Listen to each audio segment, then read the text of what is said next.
আসসালামু আলাইকুম। সবাইকে স্বাগত জানাচ্ছি আমার দেশ মিডডেতে। সঙ্গে আছি তামান্না মিনহাজ। শুরুতেই শিরোনাম।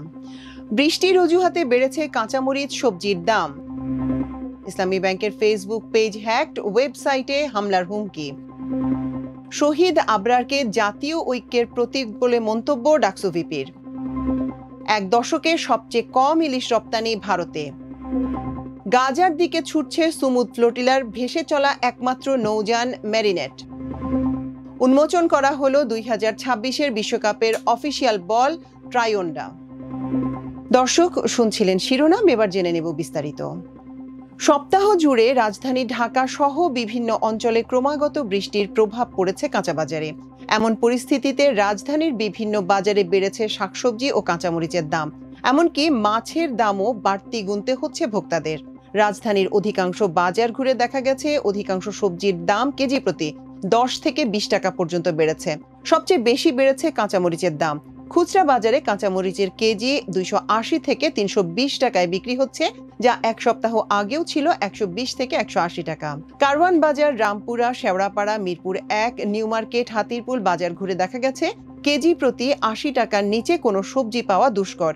চিচিঙ্গা, ধুন্দল, ঢেঁড়স, পটল, করল্লা, কাঁকরোল, বরবটি ও বেগুনের দাম 80 থেকে 140 টাকা কেজি পর্যন্ত উঠেছে।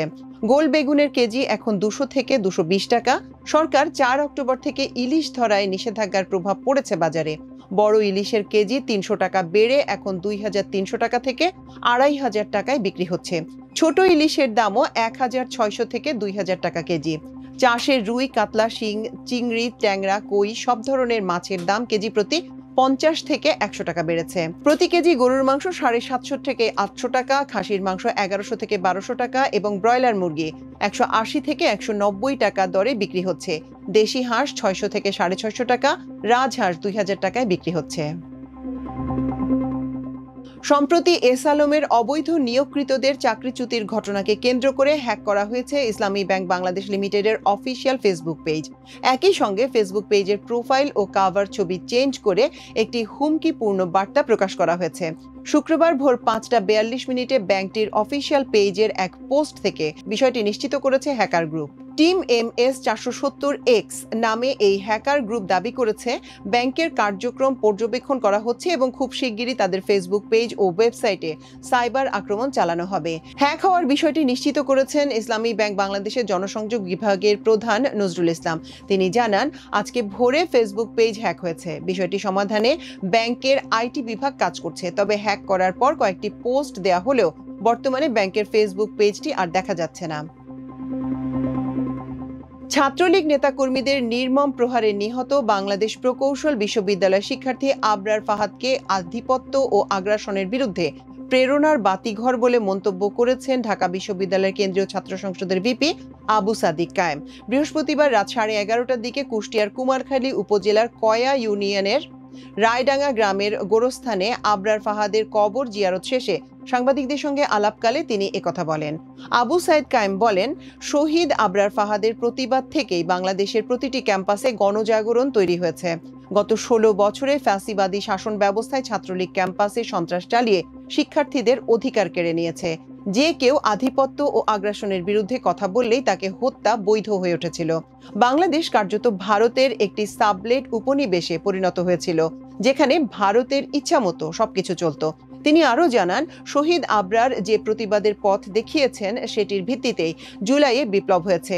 আবরার যে চেতনা ও আকাঙ্ক্ষা নিয়ে লড়েছেন, জুলাইয়ের শহীদ ও গাজীরাও সেই আকাঙ্ক্ষা ধারণ করেছিলেন। এ সময় ডাকসুর পক্ষ থেকে আবরার ফাহাদের মৃত্যুবার্ষিকী 7 অক্টোবরকে আগ্রাসন বিরোধী দিবস হিসেবে ঘোষণা করা হবে বলে জানান ভিপি সাদিক কায়েম। পাশাপাশি সরকারের অন্তর্বর্তীকালীন প্রশাসন ও দেশের সব বিশ্ববিদ্যালয় প্রশাসনকে এই দিনটিকে আনুষ্ঠানিকভাবে স্বীকৃতি দেওয়ার আহ্বান জানান তিনি। দুর্গাপূজাকে সামনে রেখে ভারতে আগামী 5 অক্টোবর পর্যন্ত 12 লাখ কেজি ইলিশ রপ্তানির অনুমতি দিয়েছে সরকার। যদিও গত এক দশকে এবারই সবচেয়ে কম ইলিশ রপ্তানি করা হয়েছে প্রতিবেশী দেশটিতে। রাজস্ব বোর্ডের দেয়া তথ্যে দেখা যায়, চলতি বছর এখন পর্যন্ত ভারতে ইলিশ রপ্তানির পরিমাণ দাঁড়ায় মাত্র 1,30,000 কেজি। রপ্তানি আয় হয়েছে $16,37,000 বা প্রায় 20 কোটি টাকা। চলতি বছর 37টি প্রতিষ্ঠানকে ইলিশ রপ্তানির অনুমতি দিয়েছে বাণিজ্য মন্ত্রণালয়। যদিও এখন পর্যন্ত মাত্র 16টি প্রতিষ্ঠান ইলিশ রপ্তানি করেছে। ব্যবসায়ীরা জানান, বাংলাদেশের চেয়ে মিয়ানমারে ইলিশ রপ্তানির মূল্য কম, ফলে ভারতের বাজারে মিয়ানমারের ইলিশ বেচাকেনা হচ্ছে বেশি। ভারতে বাণিজ্য মন্ত্রণালয়ের ওয়েবসাইটের তথ্য অনুযায়ী দেশটি বাংলাদেশ থেকে বেশি পরিমাণে ইলিশ আমদানি করে মিয়ানমার থেকে। 2024-25 অর্থ বছরে দেশটি মিয়ানমার থেকে 6.5 লাখ কেজি ইলিশ আমদানি করেছে, যার গড় আমদানি মূল্য ছিল $6.23। একই সময় বাংলাদেশ থেকে আমদানি করা 5,42,000 কেজি ইলিশের গড় আমদানি মূল্য ছিল $10.93। গ্লোবাল সুমুদ ফ্লোটিলার ত্রাণবাহী নৌবহরের একটি মাত্র নৌযান মেরিনেট ফিলিস্তিন ভূখণ্ডের দিকে ভেসে চলেছে। গাজার উদ্দেশ্যে যাত্রা করা নৌযানটিকে এখনও আটকাতে পারেনি ইসরায়েলি বাহিনী। পোল্যান্ডের পতাকাবাহী এই নৌযানে মোট 6 জন যাত্রী রয়েছেন। শুক্রবার আল জাজিরার এক প্রতিবেদনে এ তথ্য জানানো হয়। ফ্লোটিলার লাইভ ট্র্যাকার অনুসারে মেরিনেট আন্তর্জাতিক জলসীমার প্রতি ঘন্টায় 4 কিলোমিটার বেগে যাত্রা চালিয়ে যাচ্ছে। এটি গাজার আঞ্চলিক জলসীমা থেকে 100 কিলোমিটার দূরে রয়েছে। গতকাল বৃহস্পতিবার সামাজিক যোগাযোগ মাধ্যমে পোস্ট করা এক ভিডিওতে ওই নৌযানের ক্যাপ্টেন বলেছেন, তাদের ইঞ্জিন সমস্যা দেখা দিয়েছিল, এটি এখন সারানো হয়েছে। ফ্লোটিলার আয়োজকদের মতে নৌযানটি এখনও স্টারলিংকের মাধ্যমে সংযুক্ত। এটি যোগাযোগের আওতার মধ্যে রয়েছে, লাইভ স্ট্রিমও সক্রিয় রয়েছে। সামাজিক যোগাযোগ মাধ্যম ইনস্টাগ্রামে একটি পোস্টে গ্লোবাল সুমুদ ফ্লোটিলা জানিয়েছে, ইসরায়েল অন্যান্য নৌযানগুলোকে আটক করলেও মেরিনেট এখনও ভেসে চলেছে। মেরিনেট ফিরে যাবে না বলেও জানানো হয়েছে ওই পোস্টে। উন্মোচন করা হয়েছে 2026 ফিফা বিশ্বকাপের অফিসিয়াল ফুটবল। নিউ ইয়র্কের ব্রুকলিন ব্রিজ পার্কে জমকালো অনুষ্ঠানে উপস্থিত ছিলেন 5 বিশ্বকাপ জয়ী তারকা, জার্মানির ইউরগেন ক্লিন্সম্যান, ব্রাজিলের কাফু, ইতালির আলেসান্দ্রো দেল পিয়েরো, স্পেনের জাভি হার্নান্দেজ এবং ফ্রান্সের জিনেদান জিদান। এ সময় জিনেদান জিদানের হাতে দেখা যায় 2026 বিশ্বকাপের আনুষ্ঠানিক বল ট্রাইওন্ডা। এবারের আনুষ্ঠানিক বলের নামটি এসেছে ট্রাই ও ওন্ডা দুটি শব্দ থেকে। ট্রাই মানে 3 আর ওন্ডা মানে ঢেউ। বলে লাল, সবুজ ও নীল এই 3 রঙের ঢেউ দিয়ে আয়োজক দেশগুলোকে বোঝানো হয়েছে। বলটিতে সোনালী রঙের ছোঁয়াও আছে। এর মাধ্যমে বিশ্বকাপ ট্রফির প্রতি সম্মান প্রদর্শন করা হয়েছে।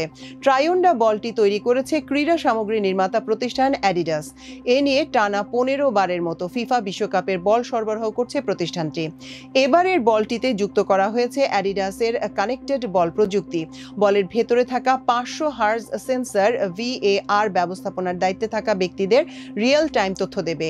এর ফলে দ্রুততম সময়ের মধ্যে অফসাইড শনাক্ত এবং হ্যান্ডবল বা ফাউলের মতো বিতর্কিত পরিস্থিতি সহজেই চিহ্নিত করা যাবে।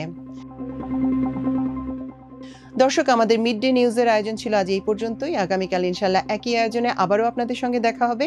সে পর্যন্ত আল্লাহ আপনাদের সবাইকে ভালো রাখুন, সুস্থ রাখুন, সমৃদ্ধ রাখুন। এতক্ষণ সঙ্গে থাকার জন্য অশেষ কৃতজ্ঞতা। আল্লাহ হাফেজ।